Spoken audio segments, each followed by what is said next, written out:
जिज्ञासु मित्रों, बहुत बहुत अभिनंदन है आप सभी का दिव्य सृजन में।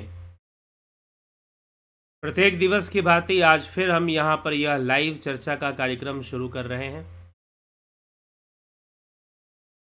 और आज इस लाइव चर्चा का जो विषय है, तुम ही परमात्मा हो।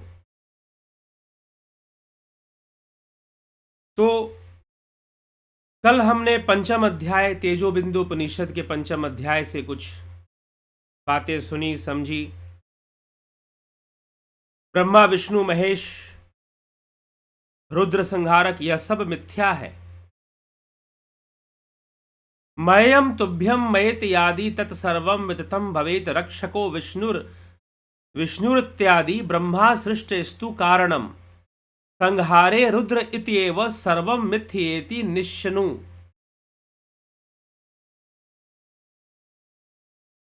कि रक्षा करने वाले विष्णु, सृजन करने वाले ब्रह्मा और संहार करने वाले रुद्र, यह सभी मिथ्या है। स्नान जप तप होम स्वाध्याय देव पूजन मंत्र तंत्र सत्संग गुण दोष की कल्पना अंतःकरण ये सब अविद्या से उत्पन्न है, इसमें कोई संशय नहीं है। यहां तक हमने समझा। अब एक और बात कही जा रही है कि तुम ही परमात्मा हो। ब्रह्मांड की अनेक कोटियां हैं और ऐसा जो निश्चय करता है कि ब्रह्मांड की अनेक कोटियां हैं, ऐसे जो दैशिक आचार्य के जो वचन है वह भी मिथ्या ही है। जिस किसी ने भी निश्चित किया है अथवा संसार में जो जो दिखाई पड़ता है और जो कुछ भी संसार में है, तुम उसे मिथ्या ही जानो। गोस्वामी तुलसीदास जी कहते हैं, गो गोचर जहां लग मन जाई सो सब माया जानहु भाई। जहां जहां तक तुम्हारी इंद्रियां अनुभव कर रही हैं और जहां जहां तक इंद्रिय माध्यम से तुम ज्ञान प्राप्त कर रहे हो, उन सब को मिथ्या ही समझो, मिथ्या ही जानो। तो गोस्वामी तुलसीदास जी ने भी यह बात लिखी है, केनाक्षरेणोक्तम येन केन विनिश्चितम येन केनापि गदितम येन केनापि मोदितम येन केनापि यद्दतम येन केनापि यत्कृतम यत्र यत्र शुभम कर्म यत्र यत्र च दुष्कृतम। बहुत बड़ी बात कही गई है। जिस किसी भी शब्दों द्वारा जिसका कथन किया जाता है, जिस किसी आचार्य से ने जो निश्चित किया है और जिसने जो कुछ भी कहा है, जिसने आनंद का अनुभव किया है, जिसने जो दिया है और जो जो शुभ व अशुभ, सुकृत और दुष्कृत कर्म किए हैं, या तुम जो कुछ भी सत्य समझ रहे हो, वह सब मिथ्या ही है। ऐसा निश्चय समझो। तुम ही परमात्मा हो और तुम ही परम गुरु हो।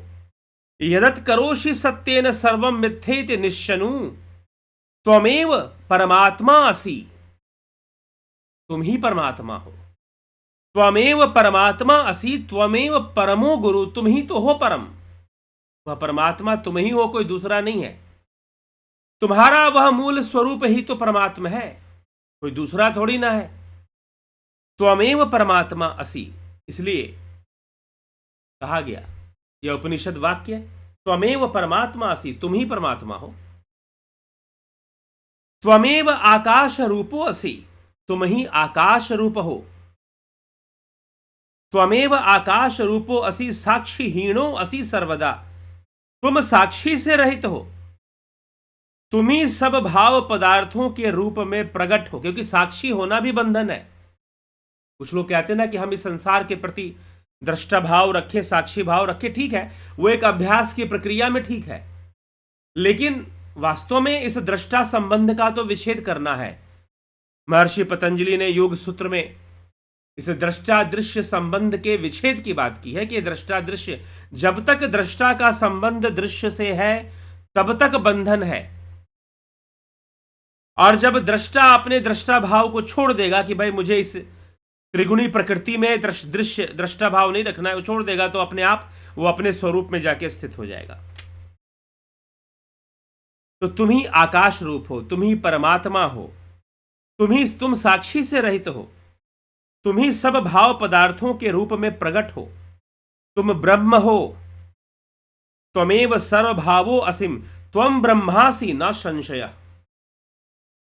त्वम ब्रह्मासि न संशय। तेजोबिंदु उपनिषद कहता है कि तुम ब्रह्म हो, इसमें कोई संशय नहीं है। कालहीनो असि, तुम काल से परे हो।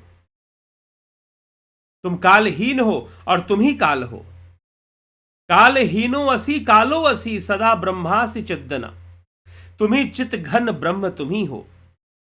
तुम सर्वतः संपूर्ण रूप से स्वरूप हो और चैतन्य घन हो। सर्वतः स्वस्वरूपो असि चैतन्य घन वानसी। तुम सर्वतः संपूर्ण रूप से स्वरूप हो और तुम ही चैतन्य घन हो। सत्यो असि, तुम सत्य हो। सिद्धो असि, तुम ही सिद्ध हो। सनातनो असि, तुम ही सनातन हो। मुक्त हो, मुक्तो असि मोक्षो असि मृदा मृतो असि।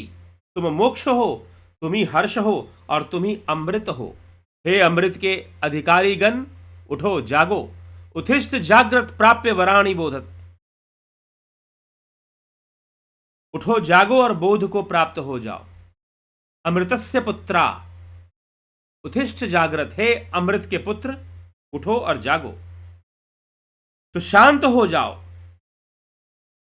तुम सत्य हो, सिद्ध हो, सनातन हो, मुक्त हो, मोक्ष हो, हर्ष हो, अमृत हो। तुम ही देव हो, तुम ही शांत हो, तुम ही निर्विकार हो और तुम पूर्ण हो और तुम परात्पर ब्रह्म हो। तुम समरूप हो, समो असि सच्चापि सनातनो असि। तुम सत्य हो और तुम ही सनातन हो। सत्यादि वाक्यों द्वारा तुम्हारा प्रतिबोधन हुआ है। तुम सभी अंगों से हीन हो, तुम्हारे कोई अंग नहीं है। ये सूक्ष्म शरीर, ये कारण शरीर, ये तुम्हारे अंग नहीं है। तुम इनसे भिन्न, इन सब में व्याप्त होकर भी इनसे भिन्न। तुम वह ब्रह्म हो। ब्रह्मा, इंद्र, रुद्र आदि तुम्हारी भावना करते हैं। ब्रह्मा आदि, ब्रह्मा, रुद्र, इंद्र, विष्णु, ये तुम्हारी भावना करते हैं। तुम तो स्वच्छंद आत्मा ही हो, ब्रह्म ही हो, परमात्मा ही हो। तुम सभी प्रपंच भ्रम आदि से मुक्त हो। सभी महाभूतों से तुम प्रतिभाषित हो। तुम सब संकल्पों से मुक्त हो। सभी आगमों द्वारा तुम्हारी ओर ही संकेत किया गया है। यहां पर पहले आत्मा को मैं से संबोधित किया गया था। अब इन श्लोकों में आत्मा को तुम से संबोधित किया जा रहा है। क्यों? क्योंकि अपने शिष्य को कहा जा रहा है तो तुम सब संकल्पों से मुक्त हो। सभी आगमों द्वारा तुम्हारी ओर ही संकेत हुआ है।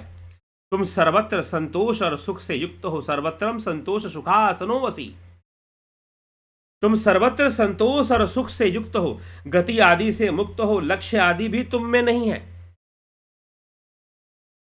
विष्णु आदि देवता तुम्हारा ही ध्यान करते हैं।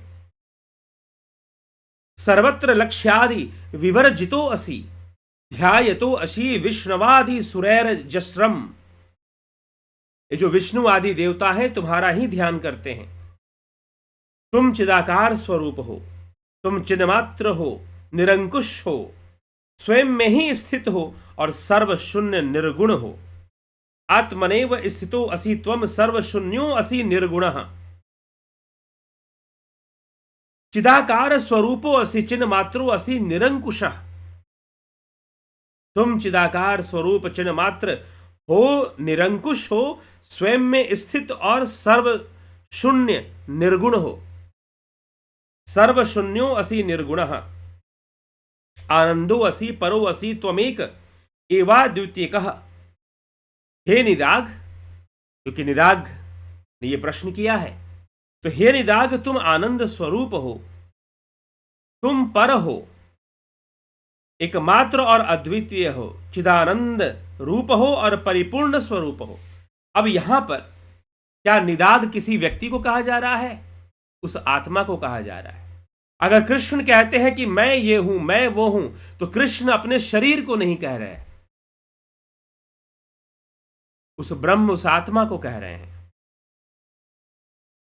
तुम सत हो, तुम ज्ञ रूप हो, तुम वही हो जो जानते हो और देखते हो, तुम सच्चिदानंद रूप हो, तुम वासुदेव प्रभु हो। सदसी त्वमसि गयो असि सो असि जानासि विक्षसि, सच्चिदानंद रूपो असि वासुदेवो असि वै प्रभु, अमृतो असि विभुश्चासि चंचलो ह्य चलो है असि। तुम अमृत हो, विभु हो, चंचल व अचल हो, तुम सब सर्वहीन भी हो, शांत अशांत भाव से रहित भी हो। तुम सत्ता मात्र प्रकाश रूप हो, सत्ता सामान्य हो, नित्य सिद्धि स्वरूप हो और सब सिद्धियों से परे हो। तुम नित्य सिद्धि स्वरूप भी हो और जितनी सिद्धियां हैं तुम उनसे परे भी हो। तुम ईशत मात्र से रहित, अणु मात्र से रहित, अस्तित्व और नास्तित्व से भी रहित। तुम्हारे लिए अस्तित्व और नास्तित्व की परिभाषाएं नहीं टिक सकती हैं, क्योंकि तुम सर्वव्यापी हो। तुम लक्ष्य लक्षणहीन हो, निर्विकार हो, निरामय निर्दोष हो, सभी नाद के अंदर स्थित हो तथा कला और दिशा से रहित हो। तुम ब्रह्मा विष्णु और ईश से रहित हो, मुक्त हो तुम ब्रह्मा विष्णु और रुद्र से। तुम अपने रूप को देखो, तुम्हारा स्वरूप अवशेष रूप ही है। निज के समुद्र में गोता लगाते हो, आनंद के, अर्थात निज मतलब स्वयं आत्मानंद, उसके समुद्र में गोता लगाते हो। तुम अपने स्वरूप से नहीं चलते, निज स्वरूप से ही तुम में गति होती है। तुम निज स्वरूप से अभिन्न हो, तुम उससे अलग नहीं हो सकते, उस आत्मा से, उस निज से। तुम मैं ही हूं और इस स्वरूप का निश्चय करो। इस विश्व में जो कुछ भी प्रपंच दिखता है, चाहे वह दृश्य रूप हो या दृष्टा रूप, सभी खरगोश के सिंग के समान ही है। इस विश्व में जो प्रपंच दिखाई दे रहा है, वो या दृश्य रूप हो या दृष्टा रूप हो, सभी खरगोश के सिंग जैसे। खरगोश के सिंग तो होते ही नहीं है। तुलसीदास जी कहते हैं, कमठ पीठ जामही बरुबारा, बंध्या सुत बरु काहू ही मारा, फूल ही नब बरु बहु विधि फूला। कछुए के पीठ पर बाल निकल जाए, उग जाए, ऐसा संभव नहीं। वैसे ही खरगोश के सिंग संभव नहीं। इसलिए तुम अपने आप को देह मत समझो। भूमि जल अग्नि वायु आकाश मन बुद्धि अहंकार तेजस लोक भुवन मंडल नाश जन्म सत्य पुण्य पाप जय पराजय आदि राग काम क्रोध लोभ ध्यान ध्येय गुण गुरु शिष्य उपदेश आदि आदि और अंत शम और दम शुभ अशुभ भूत भविष्यत वर्तमान लक्ष्य लक्षण अद्वय भाव शम विचार संतोष भोक्ता त्याज्य हरि शिव इंद्रियां मन जन्म स्थित और विनाश, तीनों अवस्थाएं, प्रकृति के 24 तत्व, साधन चतुष्टय, मंत्रादि तंत्रादि, विद्या अविद्या, सभी ज्ञान योग्य पदार्थ, जड़ अजड़ बंध मोक्ष का विभाग, ज्ञान विज्ञान बोध अबोध द्वैत अद्वैत आदि कथन, सभी वेदांत के सिद्धांत, सभी शास्त्रों के अर्थ से प्राप्त निर्णय, अनेक जीवों की सद्भावना, एक जीव आदि का निर्णय, जो कुछ भी ध्यान किया जाता है, बुद्धि से जो कुछ भी निश्चित किया जाता है, गुरु से शिष्य जो सुनता है, वाणी से जो प्रकट करता है, जो आचार्य का कथन है, जो कुछ भी इंद्रियों से संबंधित भक्ति सुख है, जो कुछ भी विश्लेषण होता है, महान वेदज्ञों द्वारा ध्यान से जो निर्णय किया जाता है, शिव लोकों का विनाश करते हैं, विष्णु पालन और ब्रह्मा निर्माण करते हैं, इत्यादि क्रियाएं जितनी भी हैं, पुराणों में जितना भी कहा गया है, वेदों में जो भी निर्णय हैं, उपनिषदों में जिस भाव का प्रतिपादन किया गया है, वह सब खरगोश के सिंग के समान मिथ्या ही है। तुम खरगोश के कान को देखकर समझ लो कि वो सिंग है, तो क्या होगा फिर? लेकिन खरगोश के सिंग नहीं होते, खरगोश के कान होते। कई लोग कंफ्यूज हो जाते हैं कि खरगोश का सिंग है या खरगोश का कान है। लेकिन संसार में जितने भी विषय हैं जो तर्कपूर्ण ढंग से कथन किए जा रहे हैं, बताए जा रहे हैं, बुद्धि के द्वारा निश्चित किए जा रहे हैं, बुद्धि के द्वारा निर्णय लिए जा रहे हैं, ग्रहण किए जा रहे हैं, हाँ ठीक है, उन सभी बातों से हमें प्रेरणा मिलती है। क्योंकि अब हम तेजो बिंदु उपनिषद को भी पढ़ रहे हैं, उसकी चर्चा कर रहे हैं, तो उसमें भी बुद्धि है। तो प्रेरणा मात्र तक ही है, बाकी वह मिथ्या है, बाकी वह मिथ्या है। मैं देह हूं, यह संकल्प भी अंतःकरण की सृष्टि है। अंतःकरण ने ही यह सृष्टि कर दी है कि आप देह हैं। मैं देह हूं, यह संकल्प महासंसार है।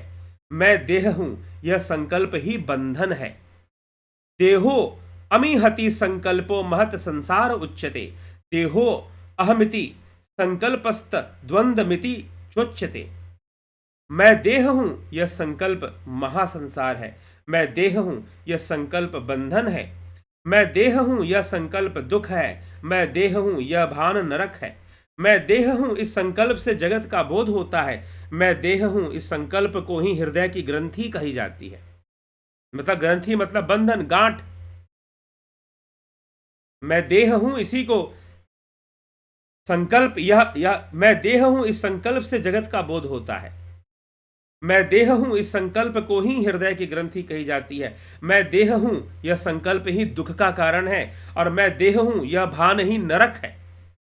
मैं देह हूं, यह संकल्प महासंसार है। मैं देह हूं, यह संकल्प ही बंधन है। मैं देह हूं, यह ज्ञान अज्ञान कहा जाता है। इस ज्ञान को असत भाव कहा जाता है। यह असत है कि मैं देह हूं। मैं देह हूं, इस बुद्धि को अविद्या कहते हैं। मैं देह हूं, इस ज्ञान को ही द्वैत भाव कहते हैं। मैं देह हूं, यह संकल्प सत्य जीव है और इसी ज्ञान को परिच्छिन्न कहा जाता है। मैं देह हूं, यह संकल्प महापाप कहा गया है। मैं देह हूं, इस बुद्धि को तृष्ण दोष रूपी रोग कहा जाता है। बुद्धि से आप जो भी चिंतन मनन कर रहे हो और उसको आप ज्ञान समझ रहे हो, हां, अगर आप उसको प्रेरणा समझो तो ठीक है, लेकिन अगर आप उसको बहुत बड़ा ज्ञान समझते हो तो वह आपका भ्रम है, मिथ्या है। द्वैत और अद्वैत के जितने भी चर्चाएं हैं सब मिथ्या हैं। हां, अब प्रश्न उठता है प्रेरणा मात्र के लिए कि ताकि हम उस स्वरूप की यात्रा प्रारंभ करें, जरूरी है, लेकिन उसको समझ लेना, आपने अद्वैत के तर्क जान लिए तो इसका मतलब यह नहीं कि आपको अद्वैत का ज्ञान हो गया और आप उस आत्मा को जान गए। नहीं, आप तर्क से तर्क का ही निर्माण कर लेंगे जो कि मिथ्या ही है। तो जो कुछ भी संकल्प है उसे ही तापत्रय कहते हैं। तापत्रय क्या है? 3 प्रकार के ताप होते हैं, अधिदैहिक, अधिभौतिक और अधिदैविक। अधिदैहिक, अधिभौतिक और अधिदैविक, ये 3 प्रकार के ताप होते हैं। जो कुछ भी संकल्प है उसे ही तापत्रय कहते हैं। काम, क्रोध, बंधन, सभी दुख, विश्व, दोष, भिन्न भिन्न स्वरूप के काल जो कुछ भी हैं, यह सब संकल्प जाल है। यह केवल मन की कल्पना है। ठीक है, स्वयं ही जीव इन सब का निर्माण कर देता है। यह मन का ही सारा खेल है। अब संसार कैसे निर्मित होता है, आगे उसकी चर्चा की गई है। और मन क्या चीज है, मन के लक्षण क्या हैं, उसके विषय में चर्चा की गई, जिसे हम चिंतन करेंगे। कल हम उसको समझने का प्रयास करेंगे। तो तुम ही परमात्मा हो, लेकिन अब तुम ही परमात्मा हो तो तुम दुखी क्यों हो? प्रश्न यह है कि हम दुखी क्यों हैं? फिर दुखी इसीलिए हैं क्योंकि हमारे अंतःकरण की जो गति है वह बहिर्मुखी है, वह इंद्रियों में लिप्त है, भ्रम में लिप्त है, इस परिवर्तनशील संसार में लिप्त है।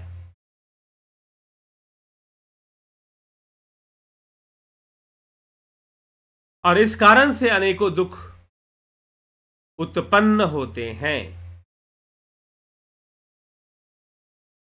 हम दुखी होते हैं क्योंकि यह जड़ प्रकृति निरंतर परिवर्तनशील है, निरंतर क्रियाशील है, और क्रियाशीलता के कारण वो अनेकों परिवर्तन लाती रहती है।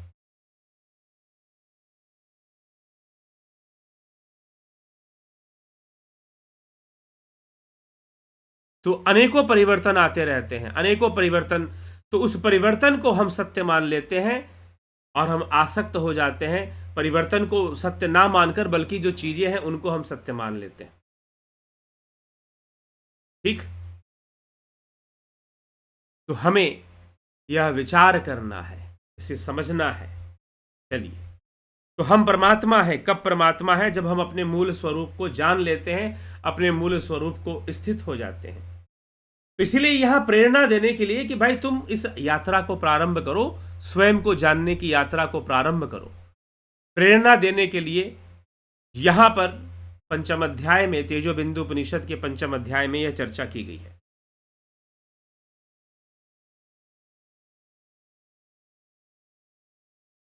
तो हम अपने स्वरूप की यात्रा करें, वही परमात्मा की यात्रा है, और वही स्वरूप की उपलब्धि या स्वरूप अवस्था की प्राप्ति ही परमात्मा की प्राप्ति। इस प्रकार से तेजो बिंदु उपनिषद की चर्चा यहां चल रही है। तो हमें विचार करना है और इन बातों को समझकर अपने अपने आत्मा की यात्रा को शुरू करनी है। और यह जो आत्मा की यात्रा होती है ध्यान के माध्यम से, ध्यान योग का कोर्स प्रत्येक मास 20 तारीख को शुरू होता है। इस महीने भी 20 तारीख को शुरू हो जाएगा। आप इससे लाभान्वित होइए। ध्यान योग में guided meditation, transcendental meditation, spiritual healing, ये सब सिखाया जाता है। आप इसको जानिए, समझिए, लाभान्वित होइए। प्राकृतिक चिकित्सा का कार्यक्रम भी आपको 20 से शुरू होगा, और एक ऑफलाइन कार्यक्रम होगा ध्यान योग का पुणे में। अगर आप इसे ज्वाइन करना चाहते हैं तो संपर्क कर सकते हैं, आप ज्वाइन कर सकते हैं। पुणे में जो होने वाला है ऑफलाइन कार्यक्रम, 1 दिन का ऑफलाइन ध्यान योग कार्यक्रम है साधना का। जो लोग पहले से ध्यान योग कर चुके हैं वो इस कार्यक्रम में जुड़ सकते हैं, कार्यक्रम को, प्रोग्राम को अटेंड कर सकते हैं। और जो लोग पहले से नहीं जुड़े हुए हैं या मेंबरशिप उन्होंने नहीं लिया है या ध्यान योग का कोर्स उन्होंने नहीं लिया, एक ही बात है, ध्यान योग का कोर्स करेंगे तो आप साथ में उस ध्यान योग के मेंबर भी बन जाएंगे। तो ध्यान योग का कोर्स अगर नहीं किया है तो आपको ज्वाइन करना पड़ेगा, तो आप इसे अटेंड कर पाएंगे 17 मार्च को पुणे में। ठीक है, चलिए। जानकारी के लिए आप संपर्क करेंगे। दर्शन का कोर्स, फिलॉसफी का कोर्स, इसका भी आप लाभ उठा सकते हैं, जरूर उठाएं। योग शिक्षक का कोर्स 6 महीने का कोर्स होता है, अक्टूबर के महीने में शुरू हुआ था, अब अप्रैल के महीने में शुरू किया जाएगा इसको। ठीक है, योगा टीचर कोर्स अप्रैल के महीने में शुरू किया जाएगा।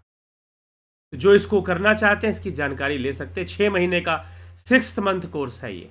हाँ, ये आपको सहायता करता है कि आप भारत सरकार के द्वारा, आयुष मंत्रालय के द्वारा जो योग की परीक्षा ली जाती है उसके आधार पर यह कोर्स करवाया जाता है। आप उस परीक्षा को के लिए आप तैयार हो जाते हैं और उसको पास कर सकते हैं, और पास कर आप योग शिक्षक का सर्टिफाइड योगा टीचर बन सकते हैं, और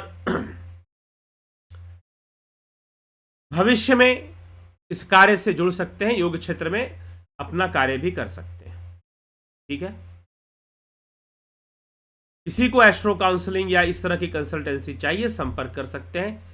अग्निमय बुद्ध, इतिहास के पर्दों से पर्दा हटाने वाला यह ग्रंथ, और किस प्रकार से वैदिक युग प्रारंभ होता है, फिर से पुनरावृत्ति होती है, और किस प्रकार से बौद्ध संप्रदाय का पतन हो रहा है, विलुप्ति आ रही है, तो वो क्यों हो रहा है, इन सभी प्रश्नों के उत्तर के साथ यह ग्रंथ कई प्रश्नों का उत्तर देता है जो इतिहास में घट चुका है।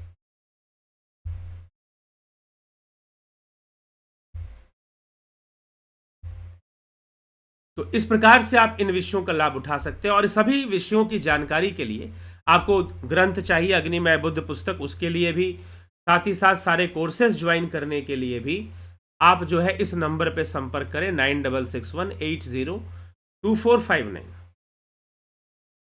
इस नंबर पर आप संपर्क करें, और संपर्क कर जो है सारी जानकारी प्राप्त कर आप इससे लाभान्वित हों।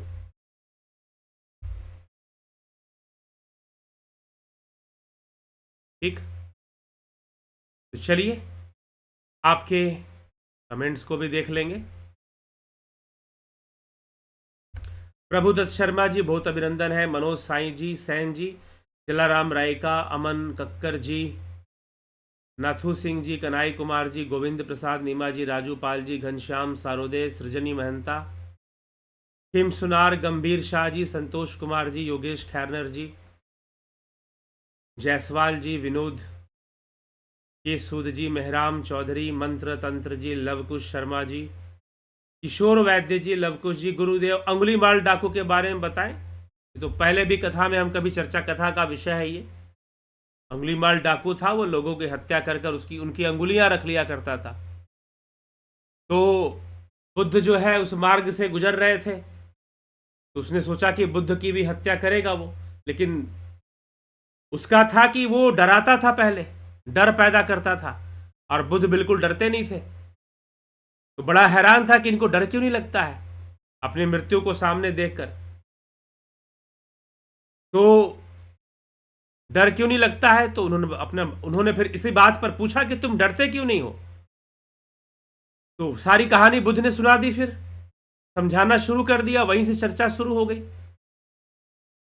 तो गया था बुद्ध की को मारने के लिए, जो भी जंगल में जाता था वो उसी का जंगल था, उसका आतंक था।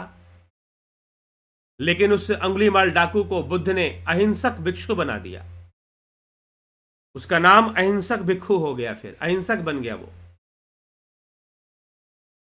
तो उसने एक प्रश्न किया था, जब उसने देखा कि मुझे देख लेने के बाद भी, मुझे जान लेने के बाद भी इनके ये डर नहीं रहे हैं, बड़े ही शांत भाव से बड़े मस्ती में खड़े हैं, इनको कोई भय ही नहीं है।